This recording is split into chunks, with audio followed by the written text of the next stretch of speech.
Hello friends, कैसे हैं आप। एक बार फिर से आपका स्वागत है। जावा स्क्रिप्ट का जो सीरीज़ हम पढ़ रहे थे, हमने पिछली सीरीज़ में पढ़ा कि लूप क्या चीज़ है। आज हम पढ़ेंगे बहुत ही इंपॉर्टेंट कॉन्सेप्ट एरे के बारे में कि एरे होता क्या है। बेसिकली फ्रेंड्स, एरे जो है वो बहुत जगहों पे काम आता है। हम थोड़ा सा एक फोल्डर बनाते हैं एरे के नाम से। हम यहाँ पे एक फाइल बनाते हैं जिसका नाम हम देंगे index.html, और इसी में एक फाइल बनाएंगे हम साथ में array.js जावास्क्रिप्ट फाइल बनाएंगे हम। यहाँ पे हम html बनाते हैं, यहाँ हम लिखते हैं जावास्क्रिप्ट array examples, और इसके साथ साथ यहाँ पे src का यूज़ करेंगे। src में जानते ही आप पाथ यहाँ दिया जाता है array.js। चलिए थोड़ा सा कॉन्सेप्ट समझते हैं, एरे है क्या। फ्रेंड्स, अभी तक जितनी भी चीज़ें हमने पढ़ी हैं उसमें क्या था कि एक सिंगल वैल्यू था हमारे पास, उसी में मतलब सिंगल वेरिएबल है, उसमें हम डेटा को स्टोर करते थे। मतलब यहाँ मैं अगर एक वेरिएबल लेता हूँ नेम, या एक वेरिएबल यहाँ लेता हूँ मैं x। अब इस x में हम जब भी कोई वैल्यू स्टोर करते हैं, हम 0 स्टोर कर सकते हैं, हम 1 स्टोर कर सकते हैं, हम 10 स्टोर कर सकते हैं, 100 कर सकते हैं। यहाँ पे हम c स्टोर कर सकते हैं, एक नाम स्टोर कर सकते हैं। जैसे मान लीजिए हमने लिखा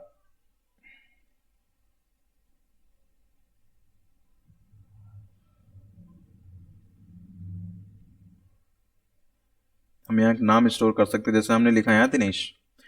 मतलब मेरे कहने का, यहाँ जब भी कोई वैल्यू स्टोर करेंगे हमेशा एक ही वैल्यू हम यहाँ स्टोर कर सकते हैं एक वेरिएबल में। ठीक है। अगर मुझे एक दूसरी वेरिएबल दूसरा वैल्यू बनाना है तो मुझे एक नई वेरिएबल का यूज करना पड़ेगा। जैसे कि सपोज करिए मैंने यहाँ पे ले लिया एक नेम नाम का वेरिएबल, इसमें दिनेश डाल दिया। अब मुझे दिनेश की एज स्टोर करनी तो मुझे एक नई वेरिएबल लेनी पड़ी 24। मुझे उसकी सिटी डिफाइन करनी है तो एक नई वेरिएबल लेनी पड़ी। मैं कह रहा हूं सिटी सपोज दिल्ली। यहां पे मैंने 3 वैल्यू बनानी थी मुझे, और इन तीनों वैल्यू के लिए हमें अलग अलग वेरिएबल डिक्लेयर करने पड़े। या मान लीजिए मुझे स्टोर करना है फलों के नाम। सपोज करिए मैंने फ्रूट्स डिक्लेयर करना था, तो अब फ्रूट्स नाम के वेरिएबल में मैं मल्टीपल डिफाइन नहीं कर सकता, मैं केवल एक वैल्यू डिफाइन कर सकता हूँ। चाहे वो एप्पल डिफाइन करूँ, चाहे वो मैंगो डिफाइन करूँ, मुझे कुछ और बनाना है तो मैं इसी को कॉपी करता हूँ। मैंने फ्रूट्स 1 बनाया एक वेरिएबल, यहाँ मैंने मैंगो बना दी। तो यहाँ मुझे नई वैल्यू स्टोर करनी थी, मैंने यहाँ एक नई वेरिएबल बना दी। मैंने कहा फ्रूट्स 1 में मेरा क्या स्टोर होगा, मैंगो। फिर मुझे एक नई वैल्यू स्टोर करनी है, मैंने फ्रूट्स 2 बना दी। अब मान लीजिए मुझे 100 वेरिएबल 100 फलों का नाम स्टोर करने, तो मैं क्या करूंगा, 100 वेरिएबल बनाऊंगा। वेरिएबल जो बनता है आप जानते हो, वो बेसिकली मेमोरी क्रिएट करता है आपके सिस्टम में। तो अब जब आप फ्रूट 2, फ्रूट 3, फ्रूट 4, फ्रूट 5 इस तरह बनाओगे तो वो बहुत सारी मेमोरी ले लेगा, और आपके लिए भी दिक्कत होगी मैनेज करने के लिए उसको, कि फ्रूट 1 से लेके फ्रूट 100 तक तो वेरिएबल बना ली हमने। अब पता चला कि हमें किसी 2 वैल्यू को एक साथ रखना है या जोड़ के दिखाना है, तो पता लगा किसको दिखाना है किसको नहीं दिखाना, वो आपके लिए बहुत दिक्कत हो जाती है। तो मतलब इनको मैनेज करना थोड़ा सा टफ होता है। तो इन सब चीज़ों को देखते हुए जावास्क्रिप्ट में एक नई चीज आई जिसको हम बोलते हैं एरे। एरे क्या करता है, एक तरह की वैल्यू को एक ही वेरिएबल में स्टोर कर लेता है। एक तरह की मतलब उनकी प्रॉपर्टीज एक हैं, उनका डेटा एक है, उसको एक तरह की वैल्यू को स्टोर कर लेता। मतलब हमें मल्टीपल वैल्यू एक सिंगल वेरिएबल में स्टोर करनी हो तो हम अरे का यूज करते हैं। मतलब मैं यहाँ पे अगर एक वेरिएबल बनाऊं फ्रूट्स के नाम का, और मुझे फ्रूट्स रखने हैं, तो मैंने एक अरे वेरिएबल बनाया। अब अरे वेरिएबल बनता कैसे है, अभी तक जो वेरिएबल बनाए उसमें डायरेक्ट हम वैल्यू वेरिएबल लिखते हैं और इक्वल करके वैल्यू पास करते हैं। अरे वेरिएबल बनाने के लिए हम वैल्यू लिखते हैं लेट, यहाँ वेरिएबल डिक्लेयर करा फ्रूट्स, फ्रूट्स इक्वल बनाया और एक बिग ब्रैकेट लगाया। बिग ब्रैकेट यहाँ पे एरे को डिफाइन करता है। तो अब यहाँ पे आप कुछ भी लिख सकते हो, मल्टीपल वैल्यू, मतलब मैंने यहाँ एप्पल डिफाइन कर दी कॉमा करके, मतलब कॉमा सेपरेटेड वैल्यू आप यहाँ पे रख सकते हो। मैंने यहाँ पे मैंगो लिख दिया। मैंने यहाँ आप कितने भी वैल्यू डिफाइन कर सकते हो, लिमिट नहीं है यहाँ पे। वेरिएबल मेरा एक है फ्रूट्स, लेकिन वैल्यू मल्टीपल टाइप की है। मैंगो हो गई, एप्पल हो गई, ग्रेप्स हो गई, बनाना हो गई, मतलब कितनी भी वैल्यू मैं यहाँ स्टोर कर सकता हूँ इस पर्टिकुलर फ्रूट्स के अंदर। अब आप ये सोच रहे हो कि अभी तक तो मेरे पास एक वेरिएबल था और मैं डॉक्यूमेंट डॉट राइट लिखता था और डेटा को प्रिंट कर लेता था, लेकिन यहाँ तो वेरिएबल डिफरेंट है। अब यहाँ पे जब वेरिएबल एक ही है लेकिन मुझे प्रिंट करना है ग्रेप्स, ये तीसरी वैल्यू ये वाली, तो फिर कैसे प्रिंट होगी? या बनाना प्रिंट करना है तो फिर कैसे लिखूंगा मैं? मतलब अब यहाँ पे मैं इसको कमेंट करता हूँ, यहाँ पे अब यहाँ पे मैं अगर डॉक्यूमेंट डॉट राइट लिखूं और इस डॉक्यूमेंट डॉट राइट में फ्रूट्स लिख दूं, ठीक है, क्या प्रिंट होगा? आप सोच सकते हो क्या प्रिंट हो सकता है? मैं यहाँ दिखाता हूँ आपको क्या प्रिंट हो रहा है। एप्पल आया, मैंगो आया, ग्रेप्स आया, बनाना आया, चारों वैल्यू प्रिंट हो गई। लेकिन मुझे तो खाली एप्पल प्रिंट करना था या मुझे खाली मैंगो प्रिंट करना था, फिर क्या करता मैं? अब यहाँ पे इंडेक्स का कॉन्सेप्ट आया, मतलब उनकी पोजीशन क्या होती है। अब मैं आपको थोड़ा सा समझाता हूँ, थोड़ा ट्रिकी आप समझना इसको। मेरे पास चार वेरिएबल, एप्पल, ठीक है, मैंगो, ग्रेप्स, बनाना, चार वैल्यू है मेरे पास। ये देखो, मैंने पहले एप्पल लिखी फिर मैंगो, जैसा कि यहाँ पे लिखा हुआ है, मैंने उसी लाइन में उसी क्रम में लिखा हुआ है। अब यहाँ एप्पल जो है उसकी जो पोजीशन मानी जाती है एरे में, सबसे पहली वैल्यू जो होती है उसकी पोजीशन 0 होती है। हमारे अनुसार वो 1 है। मैं ये समझ रहा हूँ 1 2 3 4 चार वैल्यू है मेरे पास, लेकिन अगर मैं पोजीशन की बात करूं तो 0 पे क्या है? एप्पल। एरे की जो पोजीशन शुरू होती है वो स्टार्ट पोजीशन हमेशा 0 होती है। यानी अगर मैं ये कहूं कि 0th पोजीशन पे फ्रूट्स की जो फ्रूट्स नाम का जो वेरिएबल है उसमें 0 पोजीशन पे क्या है? तो एप्पल। पहली पोजीशन पे क्या है? मैंगो। दूसरी पोजीशन पे क्या है? ग्रेप्स। और तीसरी पोजीशन पे क्या है? बनाना। टोटल चार वैल्यू है, नो डाउट, 1 2 3 4 मुझे दिख रहा है, चार वैल्यू है। लेकिन इनकी पोजीशन की बात करें तो ये पोजीशन हमेशा 0 से स्टार्ट होती है, ठीक है। तो 0 1 2 3, यानी अगर मैं पोजीशन के हिसाब से कहूं कि फ्रूट्स की लेंथ तो 4 है, यानी फ्रूट की जो वैल्यू इसमें है वो 4 है, लेकिन हमेशा इसका जो सबसे लास्ट इंडेक्स होता है, इसको मैं इंडेक्स, इसको हम लोग की बोलते हैं, इंडेक्स बोलते हैं इसको। तो इसको हमेशा जो लास्ट पोजीशन होता है वो हमेशा पूरी लेंथ से, पूरी लंबाई से एक कम होता है। पूरी लंबाई कितनी है? 4, 1 2 3 4, एक कम मतलब 3 तक जाएगी। हमेशा जो पूरी लेंथ होती है वो एक कम होता है। क्यों? क्योंकि ये 0 से शुरू होता है। क्योंकि ये 0 से शुरू होता है, हमेशा उसकी जो अंतिम पोजीशन होती है वो हमेशा उसकी पूरी लंबाई से कम होती है, एक। तो अगर इस केस में मैं इसको ऊपर लिखता हूं यहां पे, या यहीं रहने देता हूं, चलो मैं इसको कमेंट कर देता हूं। इस कंडीशन में अगर मैं आपसे ये कहता हूं कि मुझे अगर एप्पल चाहिए तो मैं क्या करता हूं? इसके इंडेक्स का यूज करता हूं। मतलब मैंने फ्रूट्स लिखा, फ्रूट्स मेरा एक वेरिएबल है, बिग ब्रैकेट लगाई और मैंने यहां पे इंडेक्स दे दी, 0 इंडेक्स। 0 पोजीशन पे क्या है? एप्पल। तो मेरा क्या प्रिंट होके आएगा? देखो यहां पे एप्पल पहले प्रिंट करनी है तो मैंने फ्रूट्स पे पहले रखा, क्या आएगा? मैंगो। दूसरे नंबर पे क्या है? ग्रेप्स। तीसरे नंबर पे क्या है? बनाना। अब यहां आप देखो, एक अरे वेरिएबल इंडेक्स के बेसिस पे चल रहा है, जैसा कि मैंने आपको बताया कि हमेशा स्टार्ट कहां से होता है? 0 से। पहली वैल्यू क्या होगी? 0, 0 इंडेक्स पे। दूसरी, तीसरी, चौथी। अब यहां पे एक फंक्शन होता है कि मुझे ये, अब ये चीज आप नॉर्मली प्रिंट कैसे कर सकते हैं तो मैं आपको दिखाता हूं। अब जैसे यहाँ फ्रूट्स है, ठीक है, मैं इसको यहाँ कमेंट कर देता हूँ फिलहाल, अभी मैं इसको नीचे लिखता हूँ। फ्रूट्स है, अब मुझे चारों फ्रूट्स प्रिंट करने, फिर क्या करूंगा मैं? मेरे पास फिर प्रॉब्लम आ गई। मैं फिर अब चार स्टेटमेंट लिखूँ यहाँ पे जैसा मैंने यहाँ पे लिखाया, एक बार में तो एक ही स्टेटमेंट में डेटा प्रिंट होता है। आप जैसा कि आप जानते ही हो कि मैं यहाँ 0 लिखूंगा तो हमेशा एप्पल आएगा, लेकिन मुझे मैंगो भी दिखाना है, ग्रेप भी दिखाना है। तो अब या तो मैं इस तरीके से लिखूं, 2 आया और यहाँ पे 3 आया, या तो मैं इस तरीके से लिखूं, ये चारों वैल्यू। अब यहाँ पे देख रहे हो आप, अब यहाँ फिर मैं क्या करूं, फिर मैं प्लस लगाऊं, फिर मैं यहाँ पे ये ब्रेक लगाऊं, यहाँ पे इस तरीके से लगा दिया। अब ये क्या करेंगे, अब ये अलग अलग लाइनें प्रिंट हो जाएंगे, एप्पल, मैंगो, ग्रेप्स और बनाना, चारों वैल्यू। लेकिन इसका एक और भी आसान तरीका है। आसान तरीका ये कि मुझे मल्टीपल टाइम ना लिखना पड़े।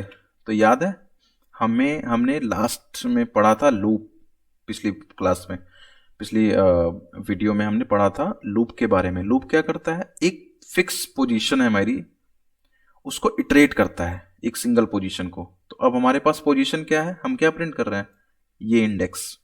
इंडेक्स क्या करता है, हमेशा एक इंक्रीमेंट होती तो पहले इसकी जो वैल्यू है वो एक इंक्रीमेंट ही के तो है, यानी 0 है, फिर 1 है, फिर 2 है, फिर 3 है, तो वैल्यू एक एक इंक्रीज है। तो हम क्या करते हैं, एक फॉर लूप लगाया या वाइल लूप लगाया या डू वाइल लूप, जैसा कि आपकी इच्छा हो जो भी लगाने की आप यहाँ लगा सकते हो। तो मैंने यहाँ क्या किया, एक वेरिएबल बनाया x नाम का। हमने कहा 0 से, क्यों, क्योंकि 0 से हमारी स्टार्ट होती है। क्या, जो पहली इंडेक्स है वो कहाँ से स्टार्ट हुई, 0 से, जाना कहाँ तक है। तो अब मैं आपको एक चीज पहले बता दूं, वैसे पहले मैं प्रिंट कर लेता हूं कितनी वैल्यू है टोटल। हमारे पास टोटल कितनी वैल्यू है, 4। तो हमने यहाँ क्या लिख दिया, 4, मतलब 0 से लेके लेस देन 4, मतलब 4 बार चलेगा।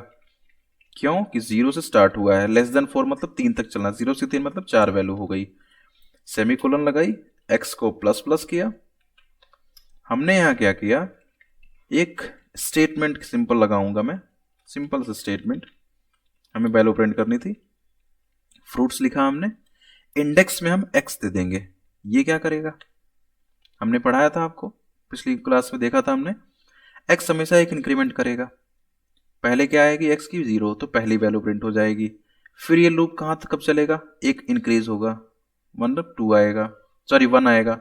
फिर फ्रूट्स में 1 क्या है, मैंगो, फिर क्या है, फिर आएगा ग्रेप्स, फिर क्या आएगा, बनाना। तो एक सिंगल स्टेटमेंट लूप की वजह सहायता से हम अपनी वैल्यू को प्रिंट कर पाएंगे। देखो आ गई ना वैल्यू। हमने यहाँ 4 कंडीशन, 4 स्टेटमेंट लिखने की नीड नहीं है, एक लूप लगाया, हमारे पास वैल्यू आ गई। अब एक चीज आपको बताता हूं, ये जो एरे हमने पढ़ा, इस एरे में कुछ फंक्शंस भी होते हैं, मतलब कुछ इनबिल्ट फंक्शन जावास्क्रिप्ट का एरे क्रिएट करता है। मैं आपको बताता हूँ क्या इनबिल्ट फंक्शंस होते हैं। मान लो अभी क्या है कि हम यहाँ पे ये देख रहे हैं कि यहाँ पे फ्रूट्स है, यहाँ हमने 4 वैल्यू रख दी, लेकिन मान लो कुछ कंडीशन में हमें लेंथ नहीं पता, मतलब ये कितनी वैल्यू इसके अंदर हमें नहीं पता, लेकिन हमें जाननी है क्योंकि मुझे लूप लगाना है। तो आप कैसे करोगे, जैसे मान लो यहाँ पे अभी तो सपोज करो मेरे पास फिक्स वैल्यू आ गई, हमने डाल दी 10 वैल्यू डाल दी, 20 डाल दी, 100 डाल दी। लेकिन मान लो अभी हम जब कोड, कभी भी आप कोडिंग करोगे ना, तो वहां पे क्या होता है, वहां पे डेटाबेस से डेटा आना है सपोज करो। अब डेटाबेस से डेटा जब आता है ना, तो मुझे ये नहीं पता कि कितना डेटा हमें प्रिंट करना है। जैसे मान लो अभी सपोज करो एक हमारे पास केस आया कि हमने क्या करना है, एक फॉर्म है मेरे पास, उस फॉर्म की वैल्यू क्या होती है, हम डेटाबेस में स्टोर करते हैं। मतलब फॉर्म में मान लो 2 वेरिएबल है, नेम है और यूजर का डेटा है, मतलब उसका एज है सपोज करो। तो हम उस फॉर्म में क्या स्टोर कर रहे हैं, नेम स्टोर कर रहे हैं और एक एज स्टोर कर रहे हैं किसी भी यूजर का। अब उस फॉर्म को किसी यूजर ने 10 बार भर दिया, 20 बार भर दिया, 50 बार भर दिया, मुझे नहीं पता यूजर कितनी बार भरेगा। अब जानते हो बहुत बड़ी पब्लिक है, वो कितनी बार भी फिल कर सकती है। तो अब जब यूजर ने डेटा फिल किया तो वो डेटा जाके मेरे डेटाबेस में स्टोर होता है। अब जब वो डेटा मेरे डेटाबेस में स्टोर होगा तो मैं चाहता हूं कि जैसे ही डेटाबेस में स्टोर हो वो वैल्यू यहाँ पे मुझे दिखाए। तो अब मुझे नहीं पता चलेगा कि उसकी लेंथ कितनी है, क्योंकि हम मान लो यहाँ लिख दिए यहाँ पे कि लेस देन 4 तक चलना है, तो वो 4 के बाद वो डेटा ही नहीं प्रिंट करेगा। लेकिन मुझे तो देखना है, तो मुझे ये कैसे पता चलेगा, या हमें ये कैसे पता चलेगा कि हमारे पास कितनी लेंथ का डेटा आने वाला है। तो हमें लेंथ नहीं पता, तो लेंथ निकालने के लिए किसी भी एरे की लेंथ कितनी है ये पता करने के लिए एक इनबिल्ट फंक्शन है एरे में जिसको हम बोलते हैं लेंथ। अब ये हमें अगर पता करनी हो एरे लेंथ इज, तो हम क्या करते हैं, सबसे पहले उसकी वैल्यू यानी कि सॉरी वेरिएबल, फ्रूट्स एक वेरिएबल है जिसमें सारी वैल्यू स्टोर है, डॉट लेंथ। डॉट लेंथ क्या है, ये एक प्री बिल्ट फंक्शन है, प्री डिफाइंड फंक्शन है जावास्क्रिप्ट में जो ये बताता है कि इस अरे की लेंथ कितनी है, मतलब कितनी वैल्यू उसके अंदर स्टोर है। कितनी आई, 4। तो अब इसका यूज कैसे करेंगे, अब हम इसी अरे को लेते हैं। देखो हमने क्या किया, इसी अरे को लिया, यहां पे क्या किया, हमें अगर ये नहीं पता है कि हमारी एंडिंग पोर्शन कितना है तो हम क्या करेंगे, यहाँ पे हम 4 की बजाय फ्रूट डॉट लेंथ दे देंगे। मतलब ये, अब यहीं पे एक छोटा सा केस मैं दिखाता हूँ आपको। जैसे मान लो अब यहाँ लेस देन 4 कर दिया, लेकिन किसी कोई गया यहाँ पे एक वैल्यू इंक्रीज कर दी। जैसे मान लो मैंने बना दिया चीकू, एक फल है मान लो चीकू। अब मैंने चीकू स्टोर कर दिया यहाँ पे, लेकिन मैंने तो यहाँ पे 4 ही दे रखा था। फिर आप क्या करोगे, अब आप यहाँ जब प्रिंट करोगे तो आपको तो बनाना तक आएगा, ग्रेप्स सॉरी चीकू तो आएगा ही नहीं। तो मुझे नहीं पता कि लेंथ कितनी है, या कोई इंक्रीज कर दे वैल्यू तो वो तो फिक्स लेंथ हो जाएगी। तो फिक्स लेंथ के बजाय मैंने यहाँ पे एक वेरिएबल दी थी फ्रूट्स डॉट लेंथ। ये क्या करेगा, ये तब तक चलेगा जितनी इसकी वैल्यू है, जितनी इसकी लेंथ है। अब इसकी लेंथ तो बढ़ गई ना, 0 हो गया, 1 हो गया, 2 हो गया, 3 हो गया, 4 हो गया, टोटल वैल्यू कितनी होगी 5। तो अब जब फ्रूट्स डॉट लेंथ दे दोगे तो आप यहाँ कितनी, अब मैं दिखाता हूँ, आप यहाँ पे आओ, यहाँ पे चीकू आ गया, आप यहाँ पे आओ, यहाँ एक वैल्यू बढ़ा दो आप, चीकू के बजाय यहाँ पे ऑरेंज डाल दिया आपने। तो जैसे आप ऑरेंज डालोगे तो अब यहाँ कुछ भी छेड़ने की ज़रूरत नहीं है, आप सीधा यहाँ पे आओ, पेज रिफ्रेश कर, ऑरेंज भी आ जाएगा। मतलब यहाँ कितने भी इंक्रीज कर लो, जितनी इसकी लेंथ होगी वो अपने आप उस लेंथ तक की वैल्यू को प्रिंट करके दे देगा आपको। तो ये है अरे का कमाल, आप यहाँ कितनी भी वैल्यू बना बना बढ़ा सकते हो, वो अपने आप ये वैल्यू को आपको प्रिंट करके दे देगा। ठीक है, ये तो था एक अरे का कॉन्सेप्ट। अब यहाँ पे जैसे हमने पिछले में पढ़ा था एक कंडीशन, लाइक हमने एक कंडीशन पढ़ी थी ना, इफ कंडीशन की, किसी पोजीशन पे हमें कोई चीज़ ब्रेक करनी हो तो हम यहाँ पे ये चीज़ यूज़ कर सकते हैं। मतलब लूप के अंदर हमने पिछले बार पढ़ाई था, तो आप वो ब्रेक कंडीशन यहाँ यूज़ कर सकते हो कि मुझे ग्रेप प्रिंट नहीं करना, यहीं से बाहर हो जाए। तो वो आप वैल्यू वेरिएबल के बेसिस पे आप लगा सकते हो यहाँ पे। ठीक है, ये है बेसिकली फ्रेंड्स एरे का कॉन्सेप्ट। अभी हम क्या करते हैं, एक नई चीज़ देखते हैं एरे के साथ साथ। एरे क्या हो गया, यहाँ पे हमने डिफाइन कर दिया, हमने एक एरे वेरिएबल डिफाइन कर दी जिसमें मल्टीपल वैल्यू लग सकते हैं। लेकिन सपोज करो मुझे एक कंडीशन है मेरे पास कि मुझे एक यूज़र का डेटा स्टोर करना है। मतलब मैं एक एरे कॉन्सेप्ट लेता हूँ, एक यूज़र है, सपोज करो पर्सन नाम का मेरे पास एक वेरिएबल है, और मैंने क्या किया, एक एरे डिफाइन कर दिया। मतलब मैंने उसका यहाँ, ये ज़रूरी नहीं कि आप एक सेम डाटा स्टोर करो, आप अलग अलग डेटा भी स्टोर कर सकते हो। मतलब यहाँ पे मैंने लिख दिया दिनेश, फिर मैंने क्या किया, यहाँ लिख दिया 24, सॉरी यहाँ लिख दिया मैंने दिल्ली। अब ये जो है ये 3 अलग अलग डेटा हैं, अलग अलग टाइप के डेटा हैं पहली बात तो, और ये एक ही पर्सन के डेटा हैं।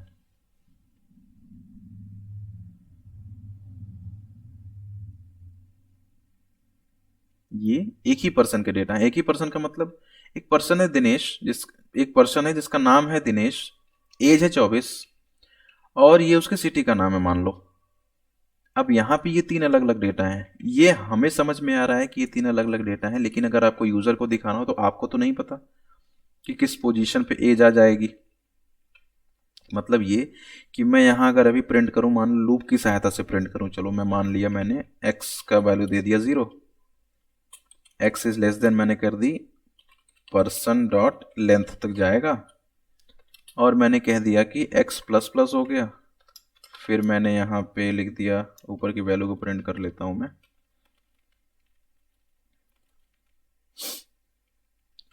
मैंने यहाँ लिख दिया पर्सन, ये प्रिंट तो कर देगा, ये कभी मना नहीं करेगा आपको प्रिंट करने से। इसने दिनेश लिखा, 24 लिखा, दिल्ली लिख दिया। लेकिन मुझे अगर मीनिंगफुल डेटा प्रिंट करना हो तो मतलब मैं ये मान के चल रहा हूँ कि नेम एज, ठीक है, पहले पे नेम आ जाएगा। अब यहाँ मैं डेटा भी चेंज नहीं कर सकता, ये देख रहे हो आप। यहाँ अगर मैं ये दिखाना चाहूँ कि नाम क्या है, फिर ये एज है, ये सिटी है, तो मैं यहाँ नेम इज लिख दिया तो ये हमेशा नेम इज प्रिंट करेगा कि नेम इज ये, नेम इज 24 और नेम इज दिल्ली। मैं अलग अलग डेटा प्रिंट नहीं कर सकता, या फिर मैं सेपरेटली डेटा प्रिंट करूँ जैसे 3 अलग अलग स्टेटमेंट्स में बिना लूप के, जैसा कि हमने यहाँ पे कर रखा है कि डॉक्यूमेंट डॉट राइट नेम 0 पे आ गया, एज 1 पे आ गया और दूसरे नंबर पे क्या आ गया, सिटी। और यहाँ एक प्रॉब्लम और भी होगी। जैसे प्रॉब्लम क्या होगी मैं दिखाता हूँ। मान लो ये डेटा मैंने यहाँ कॉपी कर ली, मैं इसको हटा देता हूँ, मैं इसको इस तरीके से प्रिंट करता हूँ। सपोज मैंने कहा 0 पे नाम है, इसी को 2 बार और कॉपी कर लिया, ये डेटा हो गया एज का, और ये डेटा हो गया मेरे पास एज के बजाय सिटी का। अब यहाँ ये डेटा सही तो प्रिंट करेगा, कोई प्रॉब्लम नहीं है। ये कहते हैं नेम दिनेश है, एज 24 है, सिटी आपका दिल्ली है। लेकिन वैल्यू ही बदल गई। मैंने क्या किया, 24 यहाँ से हटा के यहाँ डाल दिया। अब हमने नीचे चेंज नहीं किया, अब ये होगा गड़बड़। नाम तो दिनेश आ गया, एज आ गया दिल्ली, सिटी आ गया 24। तो अब यहाँ पे ये हमें प्रॉब्लम आ गई। इस तरह का डेटा अगर मुझे मेंटेन करना हो तो मेरे लिए बड़ी दिक्कत हो जाएगी। हमें ये नहीं पता चलेगा कि किस पे क्या प्रिंट करना है, ठीक है। तो इस तरह के डेटा को मैनेज करने के लिए हमारे पास एक थिंग्स आती है जिसको हम बोलते हैं ऑब्जेक्ट, ठीक है। अब ये कैसे काम करता है मैं दिखाता हूं आपको। मतलब ये कि मैंने एक पर्सन नाम का ऑब्जेक्ट क्रिएट किया। अब ऑब्जेक्ट क्रिएट कैसे करते हैं, जैसे आप अरे बनाते हो तो हमेशा बिग ब्रैकेट में रखते हो, इसी तरह ऑब्जेक्ट बनाएंगे तो करली ब्रेसेस के अंदर वैल्यू रहती है। कभी भी कोई वैल्यू, ये कभी भी कोई वेरिएबल डिक्लेयर है जिसके इक्वल करके वो करली में डिफाइंड है, मतलब वो एक ऑब्जेक्ट है। ऑब्जेक्ट हमेशा दो चीजों पे चलता है, एक होती है की, एक होती है वैल्यू। यानी कि पहले हम डिफाइन करेंगे की, उसकी की क्या है, सब्जेक्ट क्या है, नेम है, वो एज है या डेटा क्या है। उसके बाद हम डिफाइन करते हैं कोलन देके, फिर डिफाइन करते हैं वैल्यू क्या है। यानी कि हमेशा की और वैल्यू पे सारा चीज चलता है। और मल्टीपल डेटा आप इस एक ऑब्जेक्ट वेरिएबल में स्टोर कर सकते हो। मतलब ये कि मैं यहां डिफाइन करूं तो मैं क्या लिखूंगा, नेम, मतलब नेम क्या है, दिनेश। तो मैंने यहां क्या हो गया, नेम हो गया मेरा क्या, की क्यों, कि मुझे कभी भी अभी तक क्या होता था मैं आपको बताता हूं। अब यहां नेम आ गया, फिर मैंने यहां एज लिख दी 24, और मैंने यहां पे दे दिया सिटी, इसकी वैल्यू हो गई दिल्ली। अब इसका फायदा क्या मैं आपको बताता हूं। देखो दिक्कत ये है कि अभी तक जब हम एरे का डेटा स्टोर करते थे तो एरे के डेटा में हम केवल वैल्यू लिखते थे, कभी वेरिएबल नहीं, मतलब कभी भी हम की स्टोर नहीं करते थे। लेकिन हमें ये पता था कि ये जो दिनेश था ये 0 पे था, दिल्ली हमेशा 1 पे था, और ये हमेशा 2 पे था। क्यों, कि वहां पे हमारी ये डिसाइड थी कि की क्या है मेरे पास, क्योंकि की हमेशा 0 से स्टार्ट होता था और हमेशा उसकी लेंथ से एक कम तक जाता था, ठीक। यानी कि हमारी टोटल लेंथ कितनी है, 3, हमारी अंतिम इंडेक्स क्या होगी, 2, क्योंकि ये 0 होगा, ये 1 होगा, ये 2 होगा, ठीक है। लेकिन पर्सन अब वहां पे क्या है, अब ये चीज यहां पे बन गई ऑब्जेक्ट। अब आप यहां पे तो 0 में लिख सकते हो कि ये दिनेश है, लेकिन यहां पे 0 में हो जाएगी दिक्कत, क्योंकि ये एरे नहीं है, ये ऑब्जेक्ट है। तो यहां पे अब यही दिक्कत होती थी कि अब यहाँ पे मान लो दिनेश है, यहाँ मैंने दिल्ली कर दिया, 24 कर दिया, पता लगा 24 को इधर ला दिया या दिने 24 को पहले कर दिया, तो हमें ये पता नहीं चलता था कि हमारा इंडेक्सिंग किस बेसिस पे चलेगी। तो अब यहाँ पे अगर मैं इस चीज को प्रिंट करना चाहूँ एक नॉर्मल में, जैसे यहाँ मैंने स्टेट में प्रिंट किया है, तो मुझे अगर नेम को प्रिंट करना है तो पर्सन है, यहाँ पे हम डॉट लगाते हैं। ऑब्जेक्ट हमेशा डॉट से चलता है। डॉट के बाद क्या लगाएंगे, कौन सा इंडेक्स प्रिंट करना है, इंडेक्स सॉरी कौन सा की प्रिंट करनी है। की क्या है, नेम है। की क्या है, एज है। की क्या है, सिटी है। तीन की है, नेम है, एज है, सिटी है। नेम प्रिंट करना है तो पर्सन डॉट नेम लिख दिया मैंने। एज प्रिंट करनी है तो पर्सन डॉट एज लिख दी मैंने। मतलब की जो होती है ये डॉट से डिफाइन होती है यहाँ पे। इन तीनों को आप प्रिंट करके देख लो। देखो यहाँ पे आ गया ना, नेम आ गया दिनेश, एज आ गया 24 और सिटी आ गया दिल्ली। अब इसमें आपको कभी भी दिक्कत नहीं होगी, क्यों, एज आपने उठाया यहाँ लगा दिया, तो अब क्या होगा, अब भी कोई दिक्कत नहीं है। क्यों कि हमारे पास इस की पे ही जो डेटा है वो गड़बड़ नहीं होना चाहिए। मतलब की हमारा जब भी डेटा इधर उधर होगा तो हमेशा की के साथ जाएगा। तो जब भी की प्रिंट होगी तो हमें कोई दिक्कत नहीं होगी, चाहे वो आप इधर आगे रख दो चाहे उसको पीछे रख दो, कोई दिक्कत नहीं होगी। डेटा आपका एज यूजुअल प्रिंट होगा जैसा कि आप चाहते हो। लूप में आपको इसको प्रिंट करना है तो मैं आपको लूप का एग्जांपल दे देता हूं। मैं इसको कमेंट कर देता हूं, मैं फॉर लूप लगाया। अब यहाँ पे एक नया लूप बताता हूं मैं आपको। अभी तक आपने फॉर लूप पढ़ा है, एक नया लूप बताता हूं। ऑब्जेक्ट में अगर कोई आपका डेटा है एज ए ऑब्जेक्ट और आपको प्रिंट करना है तो एक ऑप्शन होता है फॉर इन लूप। मैं लिख देता हूं यहाँ पे फॉर इन लूप होता है एक। ये क्या करता है, ये कैसे, ये हमेशा ऑब्जेक्ट पे काम करता है। कभी भी आपको ऑब्जेक्ट प्रिंट करना हो तो ये काम करता है। तो यहां मैंने डिफाइन कर दिया एक्स इन। यहां पे आपको लिखना होगा कि आपका वेरिएबल क्या है। ऑब्जेक्ट का पर्सन नाम का वेरिएबल है, करली लगाई, ओपन किया, यहां पे स्टेटमेंट लिखा। अब स्टेटमेंट में मैं आपको दिखाता हूं, ये बंद कर दो आप। एक्स हमेशा जब भी प्रिंट करोगे ना यहाँ पे ये हमेशा आपको ये बताएगा कि आपका इंडेक्स क्या है। मैं आपको दिखाता हूँ, ये आप प्लस लगा लो और यहाँ पे एक थोड़ा मीनिंगफुल डेटा। एक्स हमेशा आपकी की को डिफाइन करेगा, इस चीज़ को हमेशा ध्यान रखना आप। देखो नेम आया, सिटी आया, एज आया, तीन ही आपके पास इंडेक्स थे। नेम था, एज था, सिटी था। वही यहाँ पे बता रहा, नेम है, सिटी है, एज है। अब ये 1 बाई 1 जैसा जिस रो में लिखा हुआ है, जिस क्रम में, वो क्रम आपको बता रहा है। तो एक्स क्या करता है, एक्स आपका ये डिफाइन करता है कि आपका की क्या है। तो मैंने कहा यहाँ नेम आ गया, प्लस लगाया, हम थोड़ा मीनिंगफुल नाम बनाते हैं, कोलन लगाया, प्लस लगाया। हमने क्या किया, हमने लिखा पर्सन डॉट, सॉरी यहां डॉट नहीं लगेगा, यहां पे हमेशा वैल्यू जाएगी एज ए एरे जैसे हम लिखते हैं। तो पर्सन बिग ब्रैकेट में एक्स लिख दिया। तो ये क्या करता है, ये हमारी वैल्यू को प्रिंट कर देगा जैसा कि हम चाहते हैं। ठीक है, देखो नेम आ गया दिनेश, सिटी आ गया दिल्ली, एज आ गया 24। फायदा क्या हुआ आपका, आपको यहाँ ये नहीं बताना कि आपका कहाँ तक जाना। जो हम इंक्रीमेंट ऑपरेटर याद है फॉर में लगाते थे, वो फॉर इन लूप में लगाने की जरूरत नहीं, क्योंकि यहाँ पे वो स्टार्टिंग टू एंडिंग ऑब्जेक्ट तक जाना ही है उसको। वो स्टार्ट से एंड ऑब्जेक्ट तक जाएगा और आपके सारे डेटा को प्रिंट करके दिखा देगा। तो ये है फ्रेंड्स फॉर इन लूप, जो आपका बेसिकली ऑब्जेक्ट के लिए काम करता है।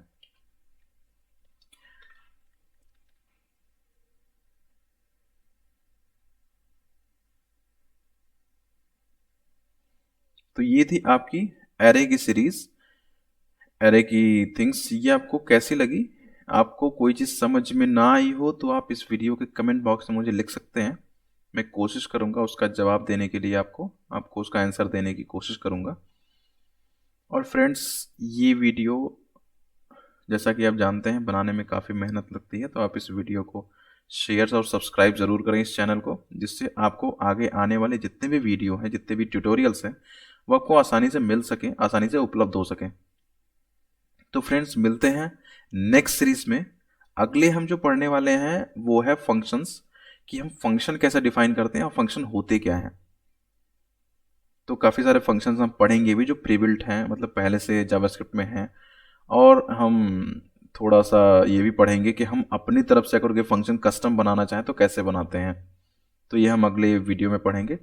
तब तक के लिए बाय बाय।